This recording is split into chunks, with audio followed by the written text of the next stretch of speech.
went from working in the algorithm economy to now in the creative economy. As a public broadcaster, we do a lot of creative programming.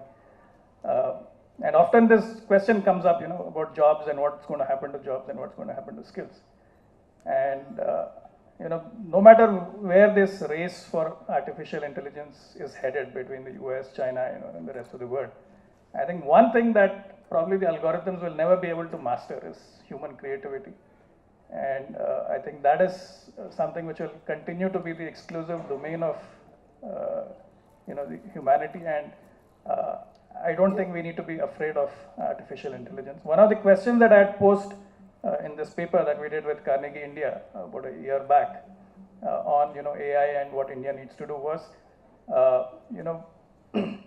what should our priorities be in terms of, because we are clearly behind as a nation in building a lot of capabilities within the country around AI, be it intellectual capital, be it an ecosystem. It's good to see that year on things have changed. We have a non-profit institution, we have a lot of academic activity and a lot of activity within the startup environment as well. But one of the questions that I posed was, there was this professor in Stanford, Andrew Ng, who used to, was a teacher there, and then he went on to work for this Chinese, closer, okay, Chinese web search company, Baidu, and an entire ecosystem that got built in China around, AI and so on.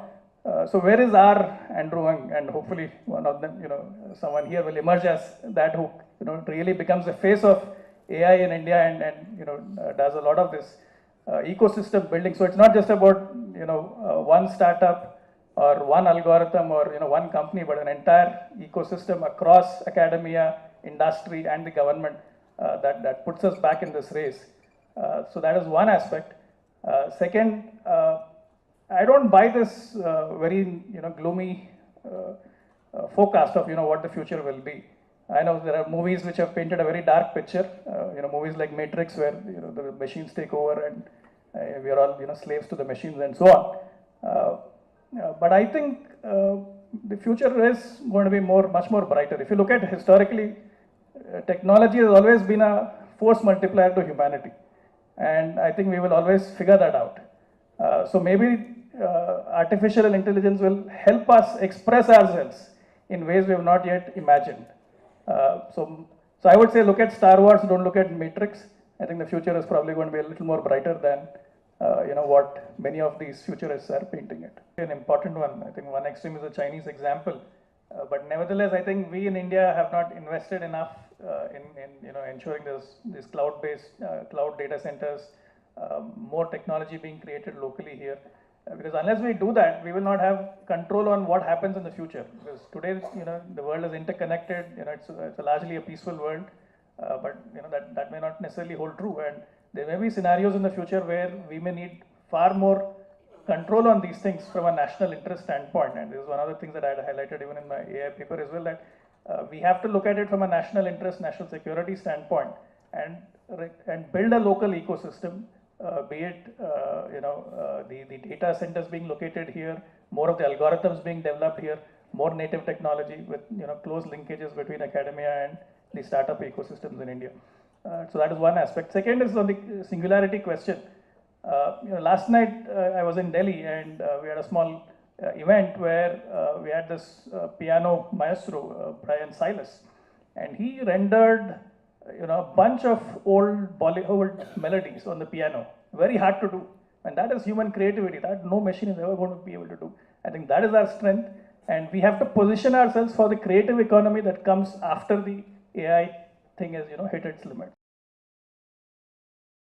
Very quick, first quick reaction to sir, don't watch NDTV, watch Doordarshan, so you don't have to worry about